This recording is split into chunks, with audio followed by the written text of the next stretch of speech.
Les droits imprescriptibles du lecteur. Vous avez le droit de ne pas lire un livre. Vous avez le droit de sauter des pages.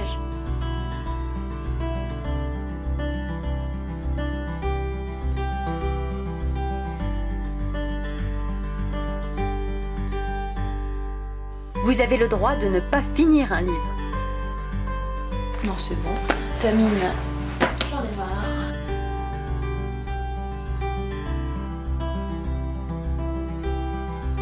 Vous avez le droit de relire. Vous avez le droit de lire n'importe quoi.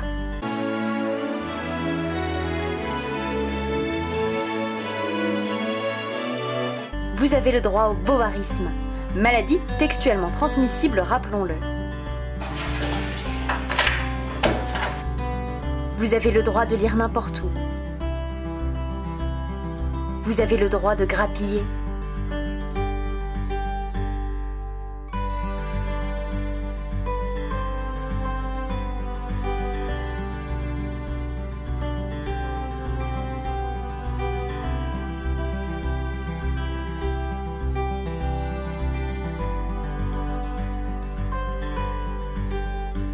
Vous avez le droit de lire à voix haute.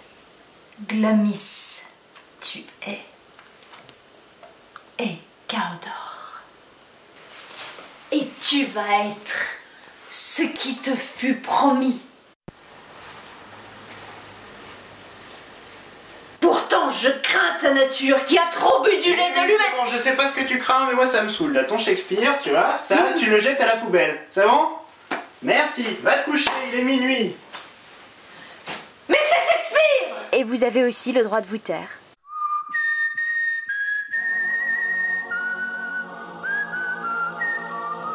Bonjour à tous, je suis très contente de vous retrouver aujourd'hui pour vous parler des classiques. Dans l'intro que vous venez de voir, j'ai mis en scène les droits imprescriptibles du lecteur. C'est Daniel Pénac dans son essai Comme un roman qui nous les donne, qui nous les offre et qui nous déculpabilise par rapport à énormément de choses d'a priori qu'on a face à la lecture. Ces droits que je vous ai montrés, vous avez le droit justement de les appliquer à n'importe quelle lecture, que ce soit pour un contemporain, pour un young adulte, pour de la poésie ou pour les classiques. Très récemment, Johanna de la chaîne Sans Fioriture a fait une vidéo pour donner l'envie de se mettre au classique. Je vous la mets en barre d'infos parce que je trouve qu'elle est très bien faite. Et dans cette vidéo aujourd'hui, je veux un peu faire suite à cela. Une fois qu'on est convaincu qu'il faut maintenant lire des classiques, qu'on peut lire des classiques, il reste encore quelques petits blocages que je me dois de corriger, d'effacer pour que vous puissiez enfin vous plonger dans la lecture de classiques. Tout d'abord, comme le dit Johanna à la fin de sa vidéo, lire un classique, ça veut pas dire grand chose. Parce que classique n'est pas un genre. Classique regroupe tous les livres qu'on nous fait lire à l'école. Et le problème des classiques, c'est le mot école, je pense. C'est le fait qu'ils soient associés à des lectures scolaires. Et donc, une des premières choses que je veux vous dire par rapport aux classiques, c'est d'abandonner cette pression scolaire qu'il y a tout autour.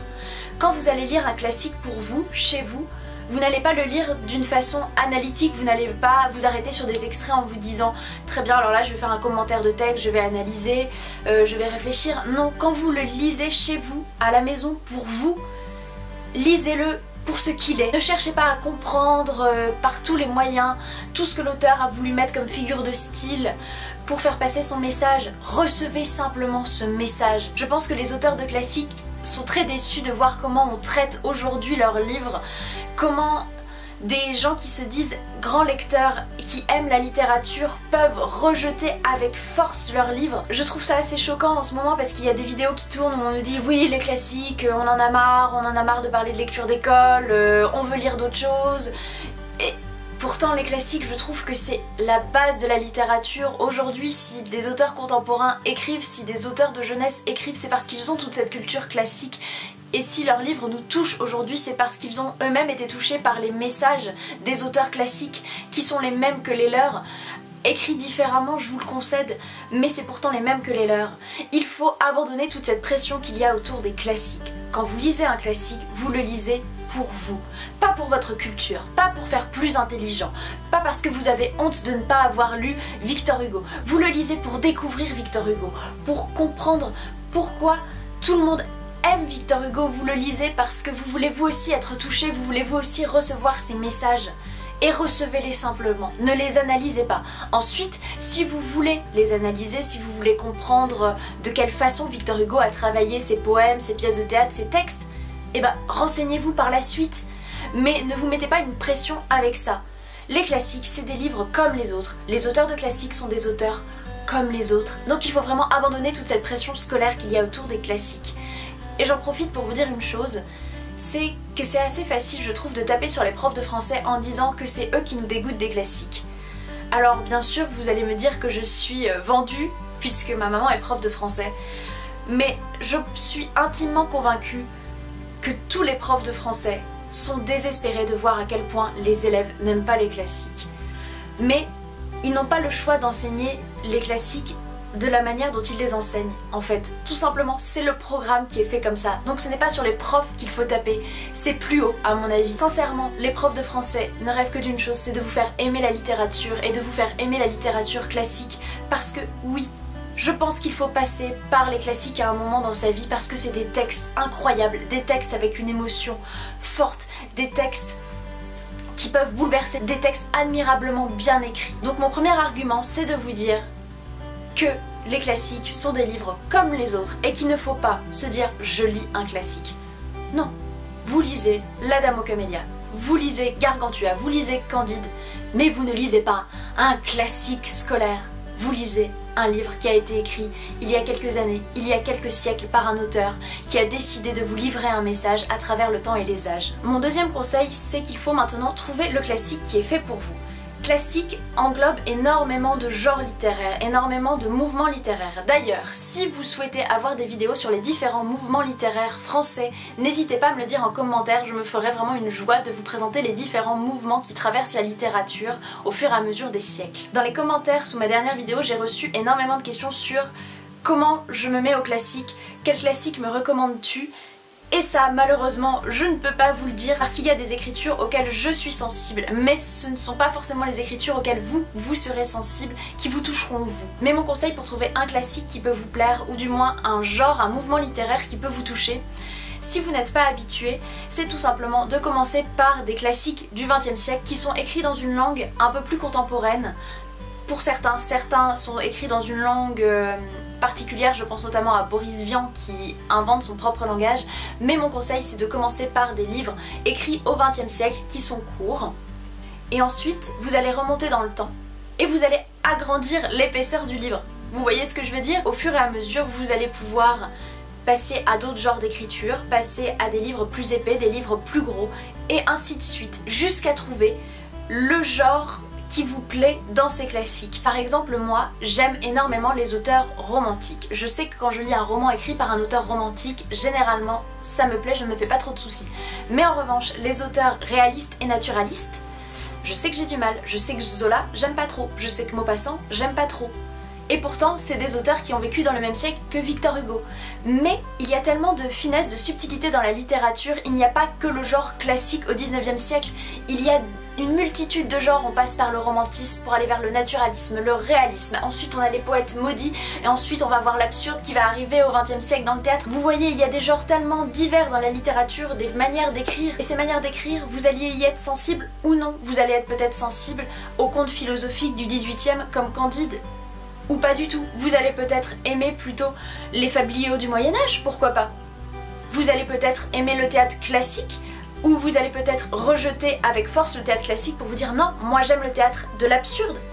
Et c'est pas grave, parce que il y a une multitude de genres, donc vous allez forcément trouver un classique qui vous plaît, vous allez forcément trouver celui qui vous plaît. Mais cela passe par des étapes de lecture, je pense. Parce que quand on lit des littératures exclusivement contemporaines, ou young adulte, ou new adulte, que sais-je encore, c'est vrai que l'écriture est plus simple, avec de très très gros guillemets, que l'écriture classique. L'écriture est plus proche de nous puisque l'auteur est un contemporain. L'auteur vit dans notre société, donc on a toutes les clés de lecture si vous voulez. Tandis que pour lire des classiques, c'est un travail, un cheminement plus long, effectivement. Mais je pense que ce cheminement en vaut la peine et que ça vaut le coup de se mettre au classique. Moi j'ai aimé la lecture grâce aux classiques. Quand j'étais au collège, je lisais exclusivement des classiques, vous le savez. Donc c'est pour ça que pour moi c'est pas une écriture qui me rebute. Je n'ai pas peur de m'attaquer à un classique parce que je sais ce que je vais y trouver et je sais que c'est une écriture que je peux lire, que je peux comprendre, à laquelle je suis sensible. Mais par exemple, ma sœur n'a pas du tout cette culture de roman classique. Ma sœur lit exclusivement plutôt de la littérature contemporaine ou young adulte. Et donc elle, quand elle se met à un classique, ça l'embête vraiment parce que ça prend du temps de lire un classique, ça ne se lit pas en une après-midi et effectivement quand on lit exclusivement des classiques, eh ben on vous présente pas plus de 10 livres dans le mois je pense, parce que lire un classique ça prend du temps et c'est pour une raison bien précise, c'est qu'à l'époque il n'y avait pas autant de livres publiés, on n'avait pas autant de livres à la maison et donc quand on lisait un livre il fallait que ce livre nous tienne un certain temps en haleine pour qu'on puisse s'immerger dans l'histoire, pour qu'on puisse prendre le temps et ne pas se retrouver à court de lecture. Donc les classiques, oui ça vous prend du temps, mais il ne faut pas se décourager. Ce n'est pas parce qu'en 3 jours vous n'avez pas fini La Dame aux camélias d'Alexandre Dumas que vous êtes stupide ou que vous n'êtes pas intelligent. Non, c'est normal que ça vous prenne du temps. C'est tout à fait normal parce que l'écriture est faite comme ça. Parce que les romans sont construits de cette manière, à ce que ça ne se lise pas en une après-midi. Surtout prenez le temps qu'il vous faut pour découvrir un livre, quel qu'il soit d'ailleurs. Si vous avez envie de vous dévorer en une après-midi un Twilight, dévorez-vous en une après-midi un Twilight, et si le mois d'après vous avez envie de vous mettre aux Misérables, eh ben lisez Les Misérables en 1 mois, 2 mois. Qu'est-ce que ça peut faire? L'important c'est que vous lisiez à votre rythme, qu'importe le temps, qu'importe le livre, l'important c'est vous qui êtes au centre de tout et l'important c'est de vous faire plaisir et de ne pas vous mettre la pression. Je répète, vous n'êtes plus à l'école, vous n'avez plus 1 mois pour lire un livre et ensuite faire un compte rendu dessus. La lecture c'est un plaisir. Ce que vous appliquez comme principe à votre lecture contemporaine, appliquez-la à votre lecture de classique et je vous promets que vous prendrez les classiques avec beaucoup plus de légèreté et avec beaucoup moins de pression. Un autre de mes conseils, ce qui fait peur souvent, c'est la taille des classiques. Vous voyez par exemple la taille de La Dame de Montsoreau de Dumas, bah ça fait peur à lire comme ça, surtout que c'est souvent écrit très petit, les classiques, on est d'accord. Dans ce cas-là, mon conseil, c'est de les lire sur liseuse, parce que sur liseuse, vous choisissez la taille. Si vous avez envie de lire des paragraphes énormes, eh ben augmentez la taille de votre page et à nouveau, lisez-le en quelques mois ou quelques semaines, ce n'est pas grave. Je trouve que la liseuse permet de débloquer cette pression du poids du livre qu'on tient entre les mains, qui est un livre énorme, un livre qu'il faut lire, un livre important pour notre culture générale. Sur liseuse, ça ressemble à n'importe quel autre livre, un classique. Et je trouve qu'entre les mains, ça fait moins peur et que vous pouvez agrandir et donc que la taille de l'écriture fait moins peur. Et que vous n'avez pas ce poids qui vous reste entre les mains alors que vous vous dites mais c'est pas possible. Quand est-ce que ça va démarrer? Qu'est-ce qui va se passer? Est-ce qu'un jour ce livre va se finir? Sur liseuse, vous n'avez pas toute cette pression. Donc si vous voulez vous mettre au classique, mais que vous avez peur du poids des livres classiques, lisez-les sur liseuse, sur tablette, sur téléphone. Ça permet, je pense, de débloquer énormément de choses. Et en plus, les classiques sont gratuits en numérique. Et c'est quand même génial, je trouve, d'avoir toute cette littérature qui nous est offerte, qui nous est accessible. Je ne sais pas si vous vous rendez compte de la chance qu'on a.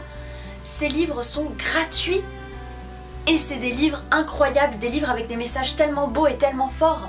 Jetez-vous dessus. Et on en vient à un autre de mes conseils, c'est de sauter les descriptions dans les classiques. Et là je sens que peut-être certains d'entre vous vont crier en scandale en disant que non, les descriptions ça fait partie intégrante de la lecture, ça fait partie intégrante de l'écriture de l'auteur. Oui c'est vrai, mais si vous avez envie de recevoir les messages d'un auteur, eh ben je pense que parfois il est nécessaire de passer des descriptions et comme le dit Daniel Pénac dans ses droits imprescriptibles du lecteur, vous avez le droit de sauter des pages. Je le répète, mais toute la partie de la description du Paris du Moyen-Âge de Notre-Dame de Paris, sautez-la. Ça risque de vous plomber le début de lecture sinon. Si vous avez envie de lire ces descriptions, lisez-les. Si vous avez envie de terminer ce roman sans les descriptions, terminez ce roman sans les descriptions et peut-être que dans 10 ans, 20 ans, 5 ans, 1 mois, vous reviendrez vers ce livre en vous disant « Eh ben maintenant, j'ai envie de lire les descriptions, j'ai envie de lire le livre en entier. » Et ça ne regarde que vous. Il faut savoir une chose, et ça je l'ai appris quand j'ai commencé à avoir des cours de cinéma en première année de licence culturelle. Les auteurs et lecteurs de classiques ne connaissent pas le cinéma. Donc, les auteurs sont obligés de faire des descriptions pour que le lecteur puisse avoir une image mentale extrêmement précise de ce qu'il lit. Victor Hugo est obligé de décrire ce Paris du Moyen-Âge parce que ses lecteurs ne connaissent pas le Paris du Moyen-Âge, ne savent pas à quoi il ressemble. Zola est obligé de décrire toute la mine et toute la misère des mineurs parce que certains de ses lecteurs bourgeois, cultivés, n'ont pas une idée très précise de ce qu'est la mine. Vous voyez, les auteurs sont obligés de passer par ces descriptions, tandis que nous, aujourd'hui, lecteurs du XXIe siècle, toutes ces images, on les a grâce à notre culture visuelle, cinématographique, télévisuelle, notre culture d'internet. On n'a pas besoin de toutes ces descriptions. Je pense donc qu'on peut éviter toutes ces descriptions parce qu'on a les images en tête. C'est plus facile pour nous aujourd'hui parce qu'on a accès à tout. On a accès à tout. Un roman se passe en Inde, eh ben il nous suffit d'aller voir sur internet des images de l'Inde et ça y est, on est immergé. Tandis qu'au temps des auteurs classiques, on n'a pas tout ça. Donc les auteurs sont obligés d'écrire ces longues descriptions pour que le lecteur s'imprègne complètement de l'univers. On sait tous que les romans imprécis, où on ne sait pas tout à fait où ça se passe, et bien souvent ça nous bloque. Alors c'est vrai que dans les classiques, c'est peut-être trop précis pour nous aujourd'hui. Mais pensez aux lecteurs d'il y a quelques siècles qui n'avaient pas le cinéma, qui n'avaient pas la télé, qui n'avaient pas internet. Il en a besoin de ces descriptions. Donc c'est pour ça que je vous dis, passez les descriptions. Si vous n'avez pas envie de lire les descriptions, eh ben passez-les. Si vous n'avez pas envie de lire toutes les réflexions sur l'architecture dans Notre-Dame de Paris, ne les lisez pas. C'est pas grave, je pense que l'essentiel n'est pas là. Tout ça, c'est des digressions d'auteurs, c'est des réflexions qui peuvent vous nourrir plus tard ou pas. C'est à vous de voir. À nouveau, c'est vraiment vous qui êtes le maître de votre lecture de classique. Ensuite, et là je pense que certains ne vont pas être d'accord, mais parfois, les adaptations des classiques sont mieux que les classiques eux-mêmes. Je parle pour moi, mais quand j'étais en seconde, j'attendais avec impatience de lire Le Rouge et le Noir de Stendhal parce que j'étais persuadée que Julien Sorel était l'amour de ma vie dans Le Rouge et le Noir. Le problème, c'est que lorsque j'ai lu Le Rouge et le Noir de Stendhal, je n'ai pas vu Julien Sorel dans ce récit, j'ai juste vu le séminaire qui a duré des pages et cette description du séminaire et de sa vie au séminaire, c'était affreux et j'étais complètement déçue de ma lecture. Alors qu'en fait, lorsque j'ai vu les deux adaptations que moi je connais, l'une avec Gérard Philipe et l'autre avec Kim Rossi-Stuart, j'ai adoré cette histoire, j'adore Le Rouge et le Noir et pourtant je n'ai pas du tout aimé le lire, mais j'aime le message du Rouge et le Noir. Je vous conseille d'aller voir certaines adaptations des livres classiques parce que les adaptations ont réussi à extraire le message de l'auteur de manière plus contemporaine peut-être. Par exemple, le film Madame Bovary de Minelli n'est pas tout à fait fidèle au roman comme peut l'être celui de Claude Chabrol. Mais Minelli arrive pourtant mieux à faire passer le message du bovarisme que Claude Chabrol parce que pendant le film de Claude Chabrol, disons-le, on s'ennuie. Tandis que dans le film de Minelli, non, alors c'est moins fidèle, mais le message pourtant passe mieux parfois. Donc si vous n'aimez pas un classique, peut-être que vous aimerez son adaptation. Donc persistez, allez voir les résumés, n'hésitez pas à aller voir ces films. La Princesse de Clèves de Jean Delannoy est très bien fait. Je trouve que le Notre-Dame de Paris de Jean Delannoy est très bien fait, même s'il n'est pas fidèle à 100% à l'œuvre originale. Et c'est pas grave, parce que si vous avez du mal à la lecture même des classiques, voir le film, ce sera plus simple pour vous. Et l'important pour moi, je pense, c'est de connaître ces histoires et de connaître les messages de l'auteur. Et si, malheureusement, l'écrit des auteurs classiques et vous, ça ne le fait pas, et bien peut-être que les adaptations cinématographiques et vous, ça le fera. À nouveau, je tiens vraiment à vous dire que lire un classique, c'est lire n'importe quel autre roman. Oui, c'est peut-être plus difficile. Oui, c'est peut-être une écriture que vous jugez plus vieillotte. Oui, il y a une pression sociale en France qui existe quant aux classiques, c'est vrai. Parce que souvent, quand on lit des classiques, on est considéré comme quelqu'un d'intello. Et quand on n'en lit pas, on est jugé stupide et on juge souvent, les élites jugent souvent, que vous ne lisez pas de la vraie littérature.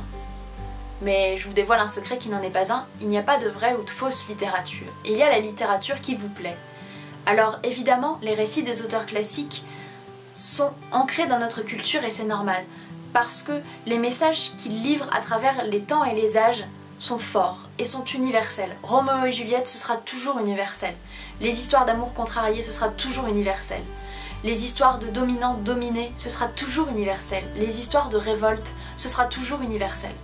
Et c'est pour ça que ces livres sont des classiques, c'est pour ça qu'on nous les fait étudier. Mais ces messages, je pense qu'il y a une manière de les recevoir et je pense que analyser un livre de manière littéraire, de manière scolaire, ça peut nous en dégoûter. Mais aujourd'hui, vous n'êtes plus à l'école, ou si vous y êtes encore, et que ce n'est pas une lecture obligatoire, lisez ce classique pour vous.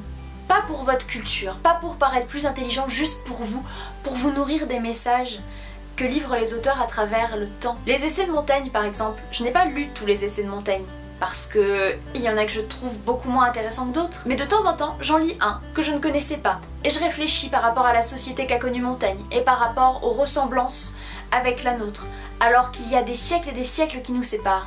Les auteurs classiques ont réussi à faire passer des messages, à décrire, à montrer que l'humanité, la société est universelle et que les problèmes que rencontrent les hommes au cours de leur vie sont les mêmes aujourd'hui qu'il y a des siècles en arrière. Alors évidemment, les coutumes ont changé, le monde a changé, mais pourtant ça reste à peu près les mêmes choses, ça reste les mêmes sentiments. Et c'est pour ça que vous pouvez être sensible aux messages laissés par les auteurs classiques. J'espère vous avoir convaincu et vous avoir aidé dans votre recherche de classiques. Si vous voulez des idées de classiques, je ne peux pas vous dire quel classique est fait pour vous. Je peux vous dire ce qui me touche moi, donc c'est pour ça que je vous laisse en barre d'infos la vidéo sur mes 10 classiques favoris, la vidéo sur mes 10 pièces de théâtre favorites et la vidéo sur les 10 livres qui ont marqué ma vie. Dans ces 3 vidéos, vous avez un large panel des livres qui m'ont touché, des livres classiques qui m'ont plu. Et peut-être que dans ces livres, il y en aura qui seront faits pour vous et je vous le souhaite. Je vous dis à très vite pour une prochaine vidéo et j'espère que celle-ci vous aura plu.